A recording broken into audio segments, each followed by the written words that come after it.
Hello and नमस्ते। आजको भिडियोमा एन्ड्रोइड स्टुडियोको error unable to find bundled जाभालाई चाहिँ म कसरी सल्भ गर्ने भनेर देखाउन गइरहेको छु। Let's get started.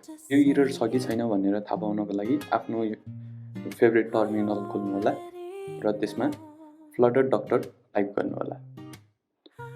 Flutter doctor type गर्दाखेरि त्यहाँ तपाईहरुले एन्ड्रोइड स्टुडियोको सेक्सनमा देख्न सक्नुहुन्छ यो इरर।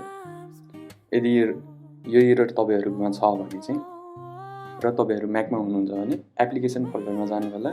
एन्ड्रोइड स्टुडियोलाई राइट क्लिक गरेर सो प्याकेज कन्टेन्ट गर्नु होला। कन्टेन्ट्स भन्ने फोल्डर भित्र जानु होला र जेभीआर भन्ने फोल्डरलाई कपी गरेर त्यही फोल्डरमा फेरि पेस्ट गरिदिनु होला। अब जेभीआर कपी भनेर त्यहाँ एउटा फोल्डर आउँछ जुनलाई चाहिँ जेआरई बनाइदिनु होला र अब तपाईहरुले ब्याक टु टर्मिनलमा गएर फ्लटर डक्टर टाइप गर्दाखेरि यो इरर सल्भ भइसकेको छ।